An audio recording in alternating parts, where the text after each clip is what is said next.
Thank you for coming to our little update today. I'm Randy Schwan. I'm a Vice President here at Trinity Health, and Dr. Jeff Sather, our Medical Chief of Staff, and an ER physician here at Trinity. And we just wanted to share an update with you about the COVID-19 response locally and the status of that, and to offer you to help share with your audiences several critical messages that we think are vital for you to help us repeat. So thank you for coming and helping us do that. Before we get into some of the meat and potatoes, I did want to stress how our staff across our Trinity Health system, how they are doing remarkably a great job at treating and caring for not only COVID-19 patients, but all of our patients. And I would be I wanted to lead off with that statement because that's the most important thing for us to tell you is you have a medical team here, our physicians, our nurses, all the people who support them, that are doing a great job and have been doing a great job. They're on the front line for the last 6-8 months with this pandemic. And it's a daily grind for all of us, but no more so than the team that is caring for these patients. So kudos to them. I want to shout out to that team. We'll talk a little bit about hospital capacity. We'll talk a little bit about staffing and surge planning and compliance to the recommendations in the next 15 minutes or so. So depending on what data you look at, I get a federal advisory every day that talks about how North Dakota is actually in the red zone and leading the nation in categories that we don't want to lead the nation in relative to the COVID-19 response and occurrence. I think last week or this week we were number one in the nation with the highest rate of population and adjusted new cases in the nation. So seriously going in the wrong direction in some of those metrics. Federal guidance recommends that North Dakota pursue strong masking behaviors and ensure residents are physically distanced, they wash their hands strongly, consistently and effectively, and that they restrict group and crowded indoor activities. That comes straight from the federal government, based on the data that we have. I think those guidances are consistent with what we hear all the time, both at the state and local level. So they're all in agreement that those strategies are the only things that we can do that will help turn the tide on these numbers. As it relates to Trinity Hospital and the capacity of the hospital, I know that's been in the news lately. I wanted to share with you that since March, early March, Trinity Hospital has admitted 151 patients that are COVID positive. They've been admitted as patients to Trinity Hospital, and that represents about 53%. Of that 151 people have been admitted in the last 6 weeks. So the pandemic's been going on since March, 151 or so patients total, but 53% of those patients have been admitted over the past 6 weeks. So that's clearly the time of escalated activity. We average about 25 to 30 patients in the hospital on a daily basis that are being treated for COVID-19 at any one time. And that has trended up also since March, obviously more in the last 6 weeks, with all of the other data. So Trinity uses designated areas in the hospital where we cohort those patients that are being treated for COVID-19. And both those that have been admitted because of COVID-19 and those who might be in the hospital for a different reason, but are also COVID-19 positive. So those patients are all in designated areas. Our ICU is another area where we treat those patients, and they are appropriately placed in ICU for that kind of critical care. We have expanded our treatment areas for COVID-19 patients more than once, and we're looking at another expansion. Dr. Sadler can talk about that a little bit. So we are, as a need exists, and as we get more inpatients that are needing that level of care, that type of care, and that kind of a care team, that kind of a care environment, we're expanding and changing where we place patients so that we can accommodate those very specific conditions around treatment of the COVID-19 patient. One of the factors that's more limiting than the number of beds Trinity Hospital might have, or any hospital in the state or country, is the number of available staff to care for those patients. Right? And so we are exploring how we can grow that staff who are dedicated to the service of those patients. We're looking at reallocating staff from certain areas to areas where they are needed more. So the reallocation of staff and changing the roles of certain members of our team that's an ongoing daily examination that we are pursuing. About 90 patients or so a day seek care through our ER at Trinity Hospital. That's every day, 90 or so, might be 100 today, might be 85 tomorrow, but around 90 patients a day, 90 to 100 patients a day come to seek emergency care. About 20 to 25% of those patients need a bed. And typically, speaking, there are a number of patients that get discharged on a daily basis as well. And so there's ebb and flow of that patient census from day to day. 20, 25 need a bed, and 20, 25 are discharged and are leaving the bed. In the case of COVID-19 patients, it gets a little more complicated because they stay here longer than the average patient. Patient length of stay we talk about. For a regular patient, you and I might be admitted for some condition. We can generally expect it to be about 4 days that we are hospitalized. Usually it lasts about up to 4 days. COVID-19 patients, Dr. Sadler can confirm, are longer in length of stay. And so the turnover of those beds and the turnover of the beds as a whole is slowed down because of that. It's appropriate, and they need that level of care, but it does change the dynamic of that ebb and flow a little bit. We were at about 8 days for COVID-19 patients on an average. And so some very much shorter than that. We have some short stays, not a lot, but we have some extremely long stays of COVID-19, especially when they get into the critical status and land in our ICU. So as a result of that, the capacity of the hospital beds that we do have more frequently get tight than we've been at capacity or near capacity before COVID, and we'll be at capacity or near capacity after COVID. But with the COVID pandemic here upon us now, we are at or near capacity more frequently and more consistently than we had pre-COVID. It's just a fact of life.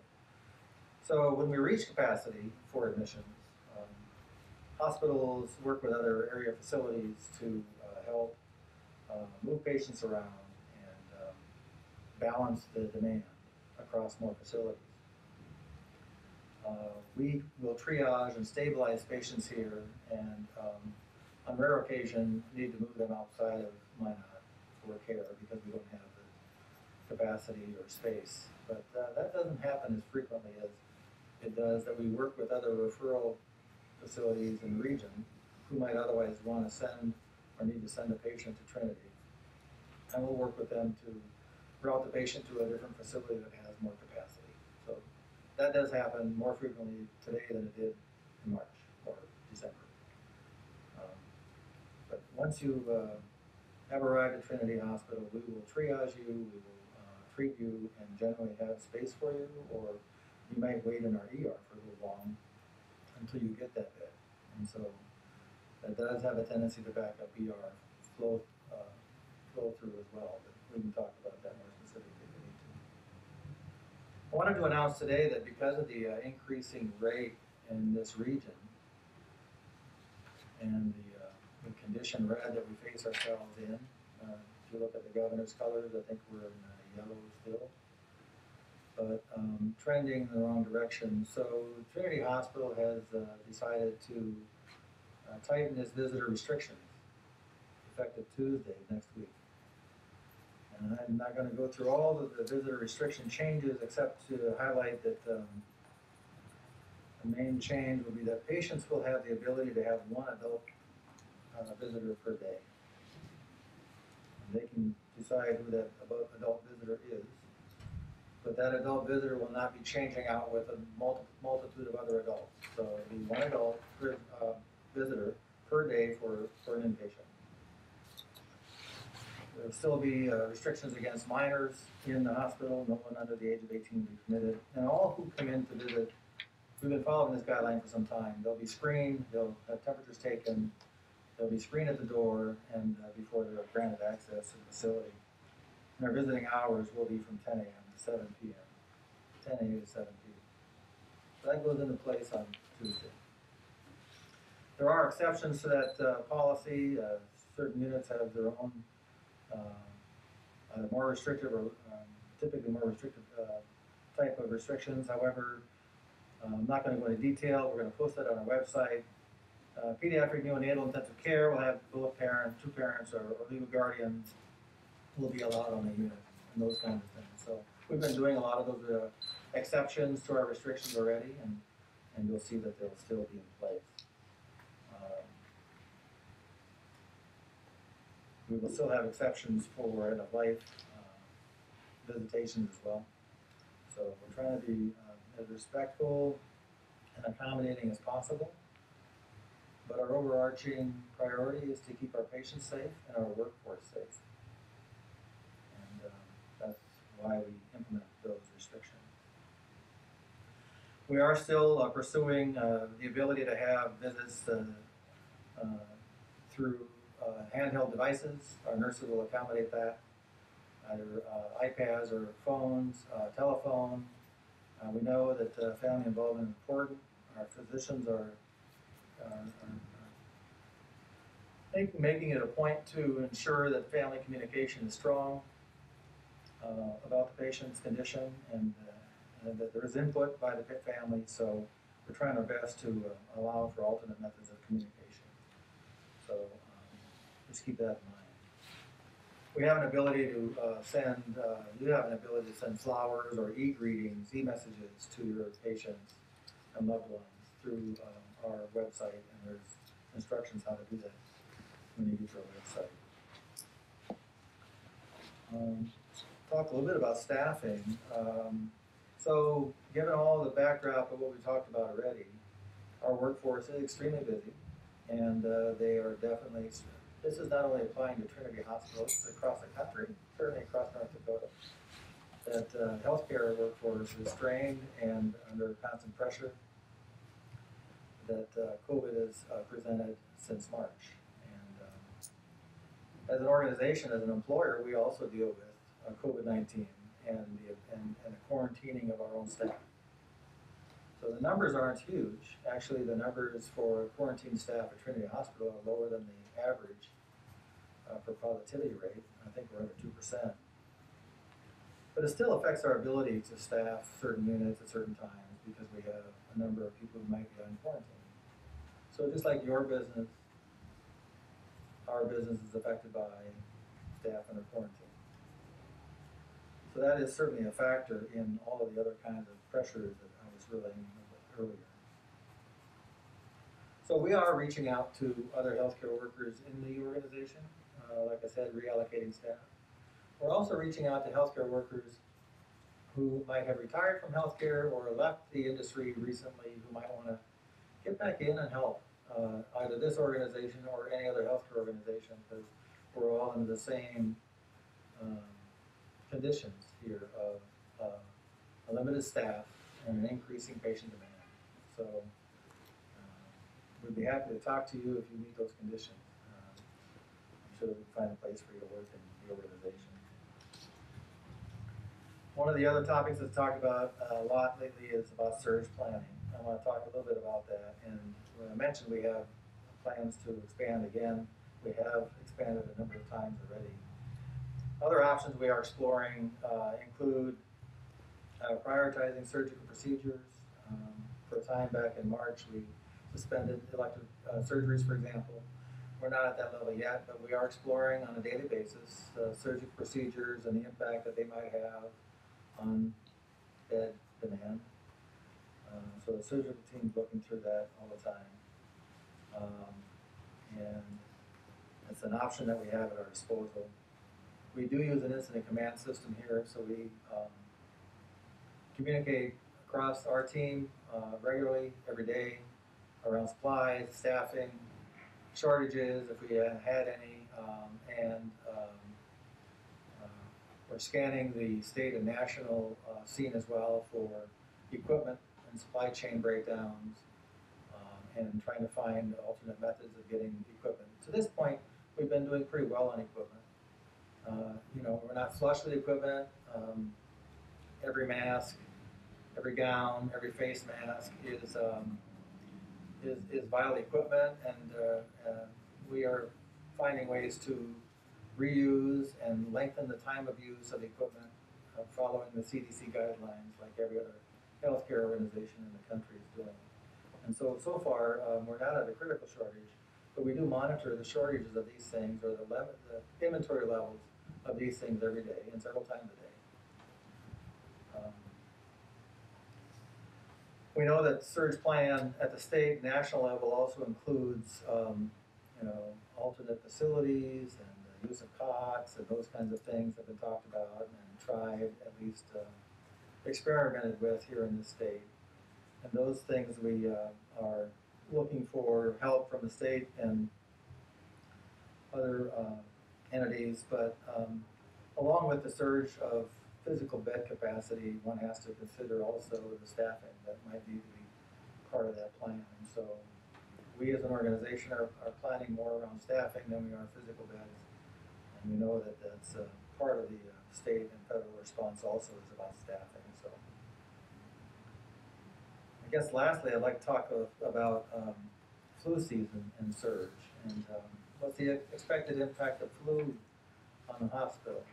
Dr. Stadler, do you know how many patients we might typically get for flu? So an average year for influenza diagnosis for us is usually in the range of 50 to 60 patients over the flu season, which is, as most people realize, starts around this time of year and goes into early winter. So if we just looked at it over the next couple of months, we would be expecting 10, 20 patients a month over the next couple of months to add to those numbers. Right.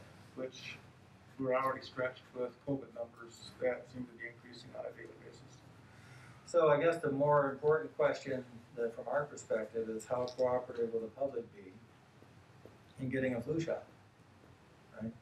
And reducing the spread of both COVID-19 and the flu by following the guidance that have been published for a long time.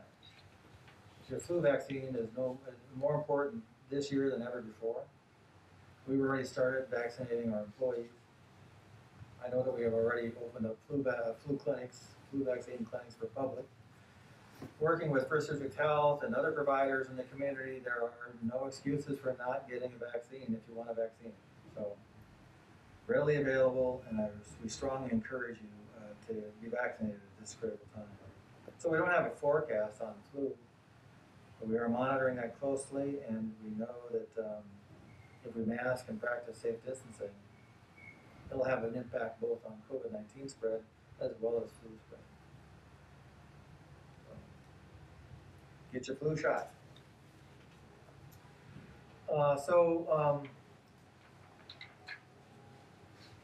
Talk just a minute about the guidance and the critical messages that we're asking you to help us repeat and broadcast. So it's imperative that we all do our part as a community to reduce the number of COVID-19 cases. And that impacts the number of hospitalizations and deaths that might occur.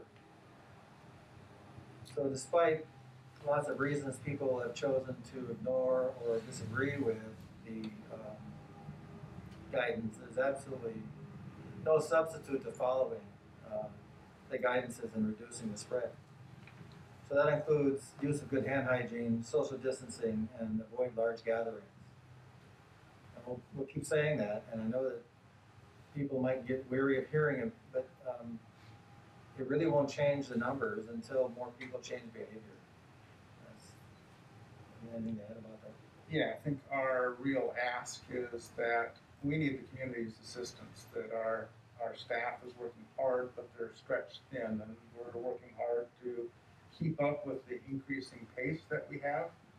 Our numbers over the last 6 weeks have increased, and when we add flu season into that, it's going to increase more. And it doesn't matter what your political stance is.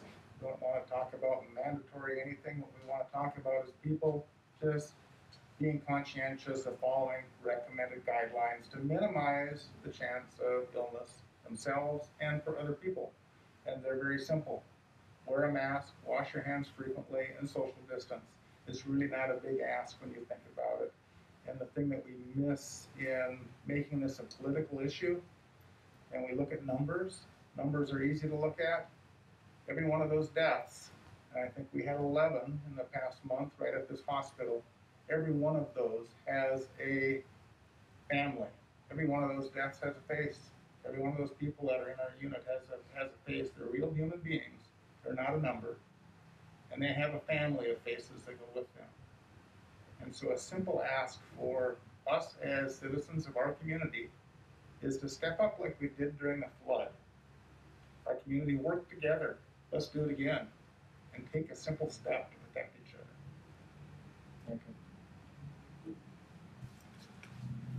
So with that, I think it's a good note to end on, and we'll stand for about 6 minutes or so if you have questions.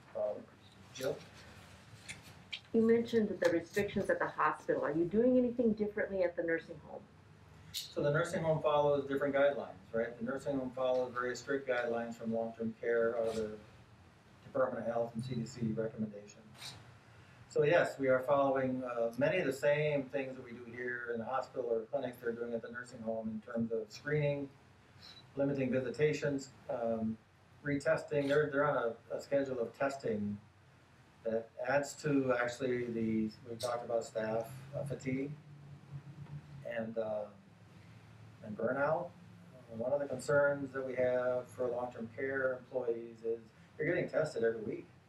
And we're doing the testing, so the whole process of how we test is a new process. We didn't have to test 8 months ago or 9 months ago. We didn't have that process built into our daily grind. Today, we're testing, and we're doing a lot of testing, and that's a good thing. It really is a good thing, and it's been remarkable how the very low percentage of positives have been coming out of our nursing homes here. But there are certainly nursing homes in the region that are not having the same success, and I can understand that. It's going to be difficult to stay out of nursing homes. Our staff and the nursing home residents are part of the same community that you and I are, and we have community spread, and it's going to enter those places. And so as a result, they have changed their visitation dramatically to where it's very restrictive, very guided and supervised, and there are some criteria around how many weeks they have to go before they have a positive in the facility before they can open up for person-to-person visitation. So I can't speak to all of the recommendations or restrictions right now here, but we can get Rhonda Walters or somebody from our nursing home to talk more about their specific activity.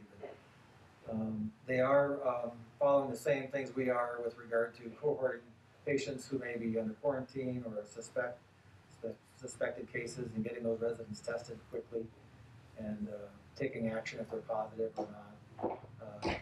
Monitoring their staff and making a lot of changes in regard to staff movement throughout the facility and screening upon arrival of everybody who comes in, closing their doors to general access. You have to be guided in and around the facility once you're in, so it's not free access around the facility.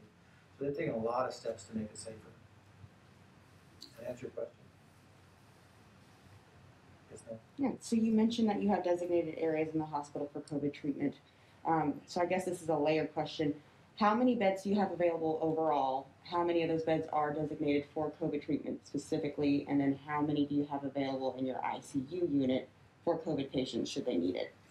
So, instead of getting into a laundry list of numbers, I can explain that about 20 to 30% of our patients overall are COVID patients.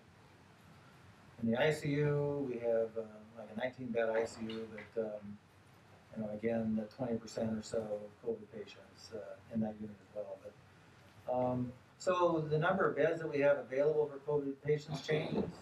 It changes according to the needs. So I don't have information for you about, we have 15 beds and that's it, because we don't operate that way, and I don't think any hospital does. We have a number of beds in this location that can serve COVID patients, and because we can control the environment, we can control the air exchanges, we can control who sees the patients, we can control access from visitations, and so we decide on what units could best be used for that purpose if needed, and we expand to that unit when we need to.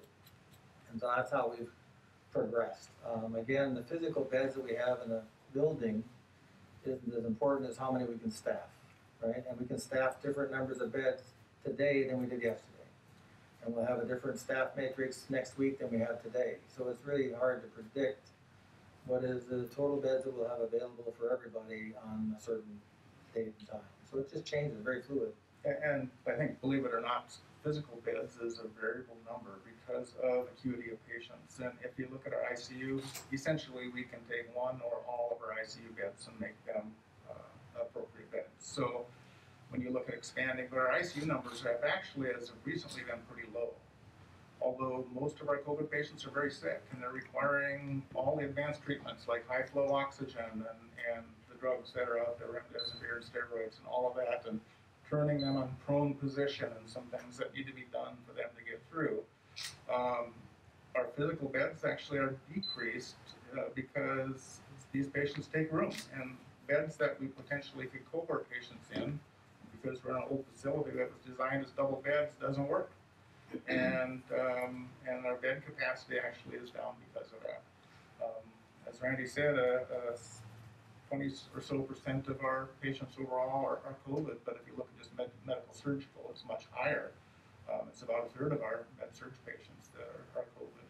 And we've expanded a couple times, and the teams are scrambling right now to add 10 more beds to our full 25 beds that we have available.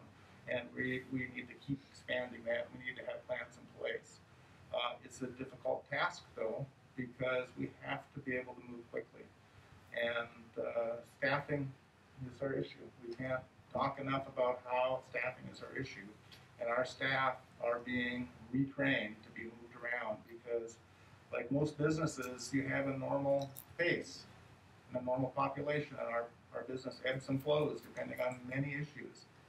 But when you take your normal business, which is still out there, people that have appendicitis or have, any other issue, whether it's surgical or medical, the strokes, the heart attacks, all of those things are still going on. We have now layered on top of that patients that are very complex, that are taking up that extra surge of patients. And we as a health system have to be nimble, and I can't overstate how proud I am of our staff. We have staff working overtime. We have managers who live, breathe, and dream about this at night, what to do, and come back the next day with, I woke up at 4 a.m. and was thinking about this. Here's a thought, will this help us along? I can't brag enough about our staff, but we're a staff that needs community support. And the community support needs to be to do what you can to mitigate the disease, which are those simple guidelines that we're just asking the community to do. So we've been involved, because that's the priority, we've been involved in education throughout the community, throughout the region for a long time. I brought with us the business toolkit that we prepared and sent out to them in partnership with the Atlanta Chamber of Commerce. You can take one of those with you. Our leadership has been putting letters to the community in the paper and so on and so forth, sending it out to different communities. We joined hospitals across Northwest North Dakota in a Mask Up campaign, and have been having billboards and advertisements out there reminding people to mask up and save lives. In cooperation with we joined up with other healthcare providers.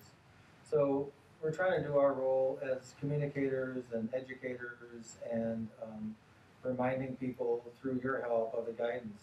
We just need a higher level of compliance in the public about the same guidelines. We're a regional health system.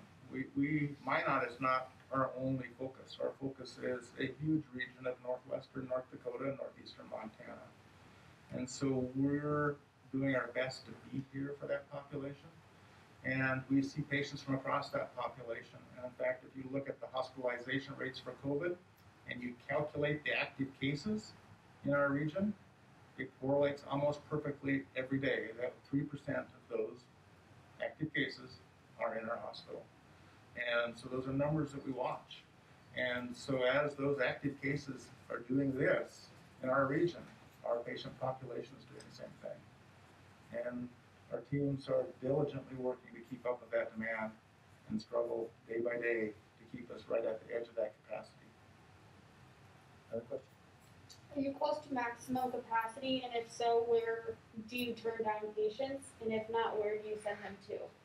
So, as we stated, we're near or at capacity more frequently lately than before, definitely so. We work with other facilities to move patients to a level of care where that's appropriate, whether that's in Bismarck or Fargo, Grand Forks, and they do the same thing with their patients.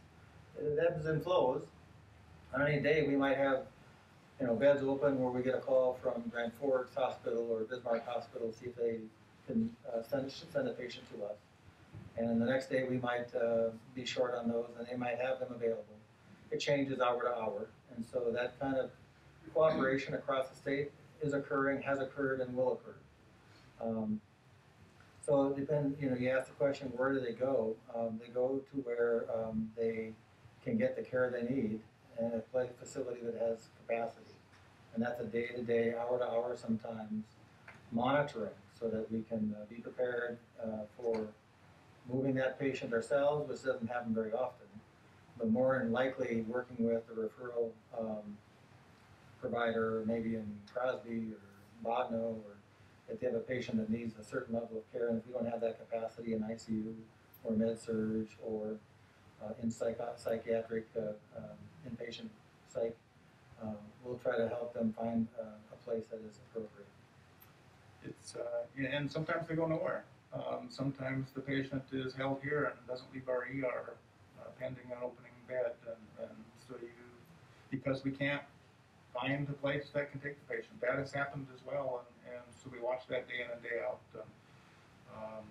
We are at that point of capacity virtually every day. We're either just under it, or we're at it, or in times we're over it, trying to find places for our patients.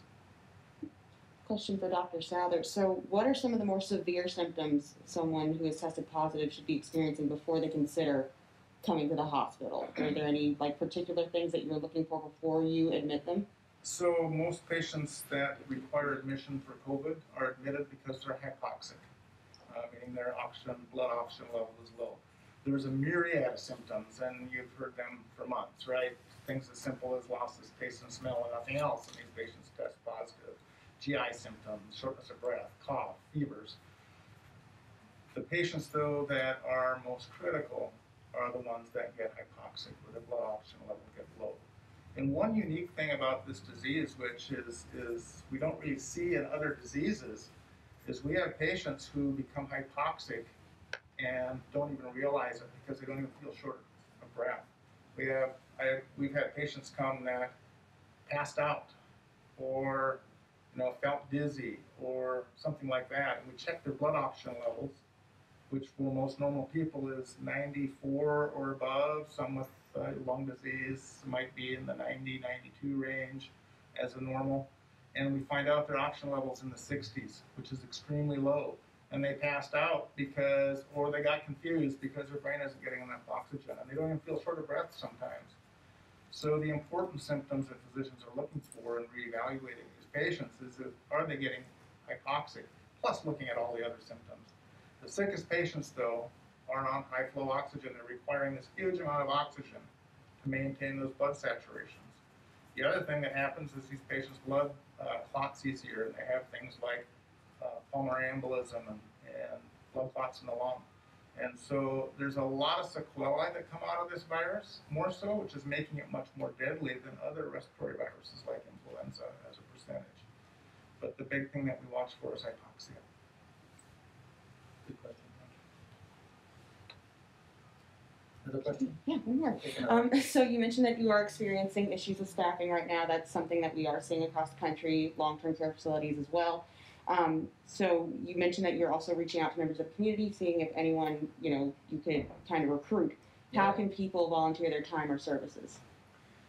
So we have an HR department here that would like to hear from those who are interested in the position as an employee or in a volunteer capacity. So we will take those calls for people who are interested in helping out, not only with COVID, but we're a growing organization. We're recruiting all the time. So we have openings that we pursue normally. Certainly with the staffing demands that we have today, it makes it a more vital kind of activity for our recruitment. So I recommend that they call our HR department and I'll look to maybe Mary to give us that number before we leave. Can you talk about how COVID is affecting your staffing? Is it taking more staff to work with those patients? Yeah, What percentage of your staff has to shift? I can COVID? address that. It's really a complex issue when we talk about nurse staffing matrix, and a lot goes. It's not a simple formula because every single patient has to be looked at as acuity, meaning how much nursing time it's going to take. But on average, a patient that's well enough to go to a floor, not to a critical care area, one nurse can take care of 5 patients. In our COVID unit, not the ICU or critical care areas, the ones that are on the floor, that ratio can be as low as 2 to 1, on average is about 4 to 1. These patients require more nursing time, and that's where I said our capacity with more, it's not a patient per patient ratio. As our patients with COVID go up, because of our nursing staffing, the ability of overall numbers of patients is going down. So our capacity of total volume without COVID is higher, was higher than it is with COVID with our staff, because the complexity of those patients is a lot greater. So one nurse, on average, on the floor can take care of 5 regular medical surgical type patients. With COVID, it's 4 or less. So you put 4 COVIDs in our hospital, you just took out 5 other patients for that nurse. Without being able to add a nurse, that decreases our capability of taking care of 5 other patients. So we have to keep increasing our nursing availability, which is where we're scrambling now to reallocate nurses within the system, which isn't as easy as saying, okay, nurse, come over here and start working. We have to train that nurse to work in a different area.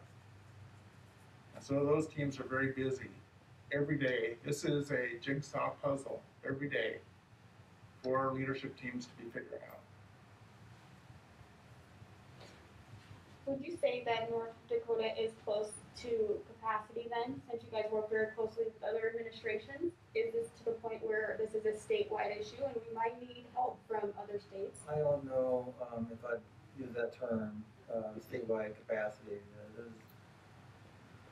There's other resources that aren't typically deployed. There's a lot of regional hospitals that typically have a low census. They may not be able to care for critical care patients, but they care for other patients. So on a day-to-day basis or an hourly basis, the numbers change. They fluctuate across the state. Somebody might be discharging 20 patients as we speak, and so their numbers right now might be 0 availability, but in 2 hours they might have 10 beds available.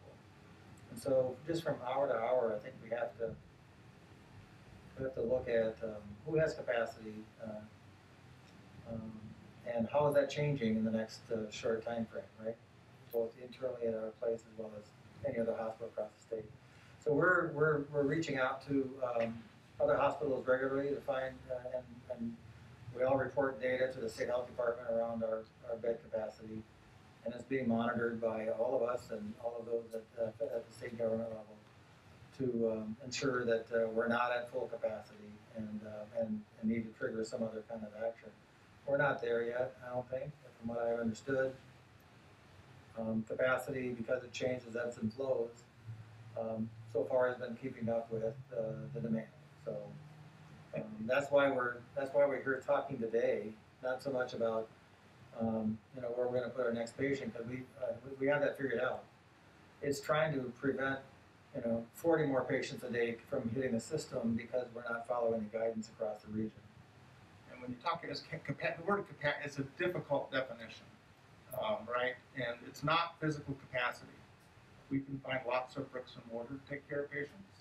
It's how we staff the bricks and mortar, and it's what equipment we have available to do it. With the influx of patients we're having, it's become much more difficult. If that rate goes quickly, it's not that we're going to run out of capacity and a place to put that patient. What happens is the ability to care for that patient at a certain standard.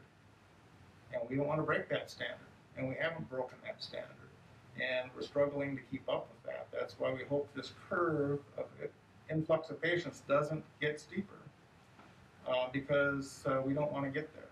And that's why we are at the point of going into our plan of looking at how we reallocate staff. We have the staff, but we have to rob one spot to compensate in another spot. So it's a hard definition when you say capacity. And we look at other places, and as Randy said, we have lots of critical access hospital space. We can't speak to any other hospital's staffing, is there hospital patients that maybe when they get a certain level, we could send to one of those critical access hospitals to allow us the sicker patients? That's the difficult jigsaw puzzle in putting together that staff works on, and we work with those regional hospitals to talk about that. We have pushed patients back to the regional hospitals that we wouldn't have in prior years, prior times, that maybe came from that area once we get their treatment to a level they can handle. And we appreciate that, and that's a relationship we continue to work with and build, and that's why we have those relationships and networks. So you guys have talked a lot about how the numbers keep changing every day, but you also mentioned you guys do have a surge plan in the event should you need it. So is that more of a solid plan that's already in place, or is it changing day by day based on what you're saying? It was a plan that was developed back in March, and so the easy parts of that are we know what unit is next, just like I think we mentioned, we're adding 10 more beds to our COVID area. That was taking out the March plan. What's next? The scramble then is to staff that area. And we can march right down through the bed space. We're fortunate actually that we have 2 campuses here in town, right? And so we have space we can rob. The challenge is staffing it. And there's a point where we even robbing other areas because we have to keep core services going, right? People need medical care in other areas that we are going to get extremely stretched with staffing before we run out of physical space. So it's not a matter of physical space. So when you talk about capacity and space, that's not our issue. The puzzle is manipulating and getting the right pieces in place, which we've been able to do with a lot of hard work at this point. So that's one of the reasons why we mandate masks here. We mandate hand hygiene here. We mandate a lot of the guidances that you hear. But we have to protect our staff. We need to keep them healthy. And we depend on them once they leave here and go home and go on their days off. We have not restricted travel, for example, but I would seriously ask all of us and all of them to think about, obviously they have because we've been able to keep our rates low, but what are you doing when you leave work also affects your ability to come back to work. And we just are very, very proud of and confident in. That's on the back of every healthcare worker's mind when I leave work. Do I behave in a way that allows me to come back to work and serve my patients? And the answer to that has been yes, that's been true. And we need to have more people have that same level of personal responsibility day in and day out so that we don't overwork overcome the healthcare system in North Dakota. An interesting number is if you look at the infectious rate in our area, our employee population infectious rate is less than the general public's infectious rate per population.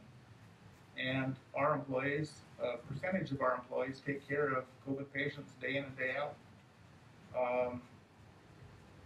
And so why is that? You know, is it because our employees wear masks and wash their hands frequently? I hope it is, because they're trained to do that, and we require that.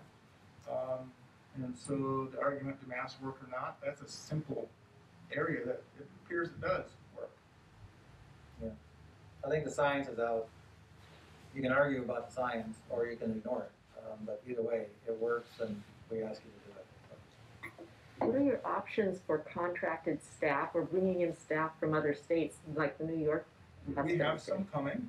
I think we have some coming next week. It's a difficult thing to bring in outside staff now because it's like buying toilet paper was in March. If everybody's buying, the availability is not there.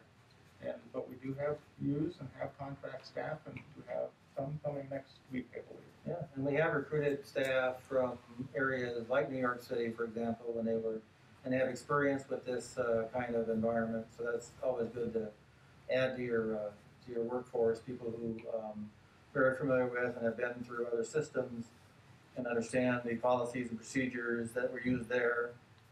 They are sometimes very specific. So we have a pretty wide breadth of experience with regard to how to treat the COVID patient, from new staff as well as our current staff. So we are trying to recruit more on a contract basis or on a permanent basis, and we'll continue to do that.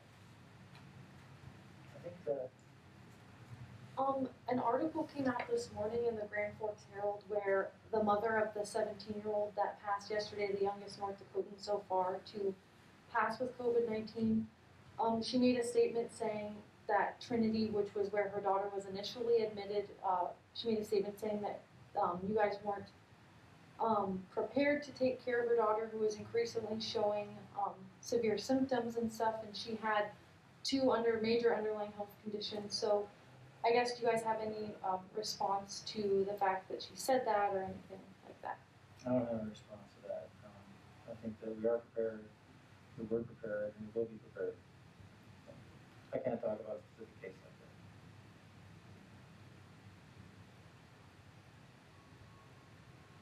like that. Okay, thank you for coming. Appreciate your time.